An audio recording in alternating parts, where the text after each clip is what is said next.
Holy smokes, my house is my retirement plan?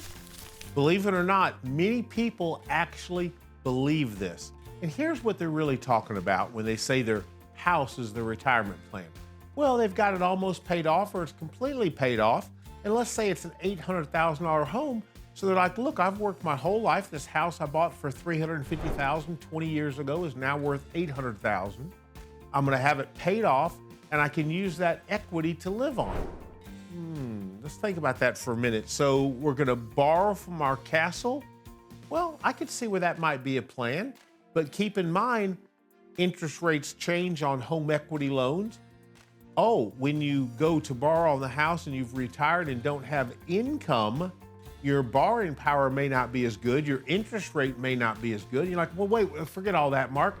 I'll just sell the house and then I can buy something cheaper.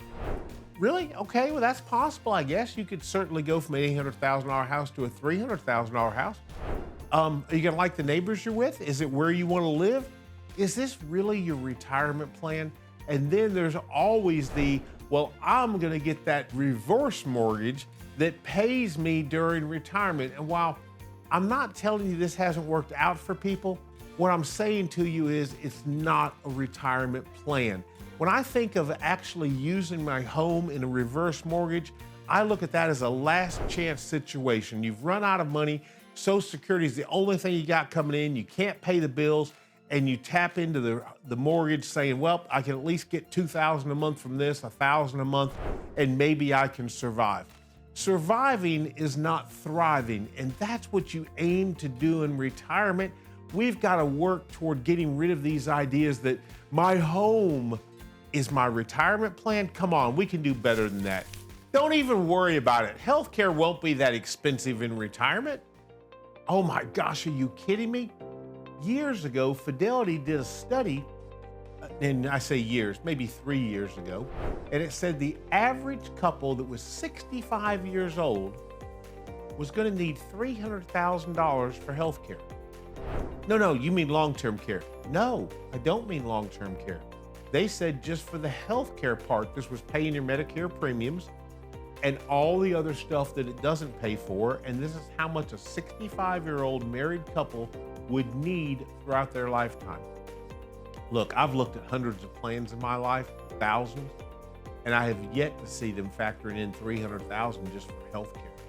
When you think about this, all of us are trying to do better in life, especially health-wise. We're seeing a resurgence of this, the MAGA movement, the MAGA when it comes to Make America Healthy Again movement, MAHA, however you pronounce it. The idea is this: we want to be healthier so we can enjoy our retirement years.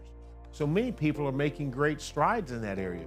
Guess what? Even if you're not and you're watching this and you're 55, your likelihood of getting up into your 80s is growing very high. You say, no, Mark, I've heard the average male only lives to 72 or 73. That's from birth. You're already 55. Your odds are way higher. Hey, get to 65 and your odds of getting into the 90s are growing very, very strong. Well, if you're gonna get into your 90s, you wanna do that healthy. Guess what? It doesn't change the fact that you're going to need to have an actual financial plan that addresses how you're gonna pay.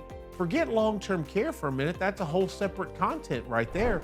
Just how you're gonna pay for the expenses that come in life and in aging.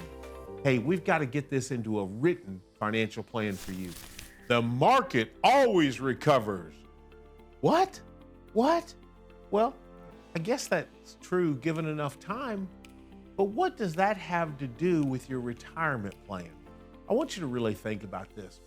Wall Street, and I've said this so many times in the past, Wall Street simply will not save you in retirement. And what I mean by that is this: when I was in my 30s and growing my money for retirement one day, I don't know that I'll actually ever retire because I love what I do. But when I was growing it, I didn't worry about the market. Well, first off, I was taking the 401k Kool-Aid drink, the one we all drank and believed it was the greatest thing ever. So I was saving money in my 401.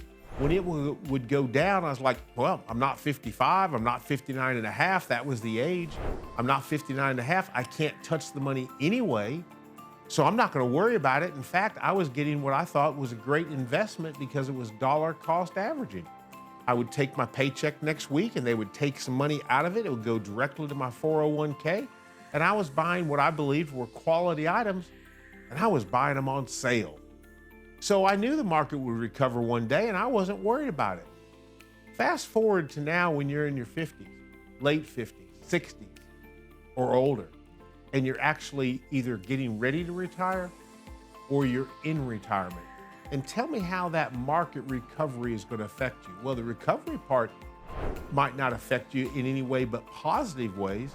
It's the problem is the downfall before it is what's going to affect you in very negative ways. Think about this. You have a huge market drop. Let's exaggerate the number, 50%. So you had $1 million saved for retirement, the market fell 50%. Well, guess what? When the market makes back that 50%, you still don't have $1 million. What are you talking about, Mark? Talking about how it works, Wall Street math. You have $1 million and you lose 50% of it. The very next year, the market makes 50%. You're like, my 2-year return is zero. Not so fast. Your 2-year return is zero, down 50, up 50. But you don't have the $1 million you once started with. And what if you were pulling money out to live on? Think about that. Your $1 million when it dropped 50% or 30 or 20, whatever the number, is now less. When you have less money, it will have to make even more money than you lost just to get you back to even. Doing that math, you had $1 million. You lost half of it, you have 500,000. 500,000 made 50%. Yeah, your 2-year return is zero, but you only have 750,000.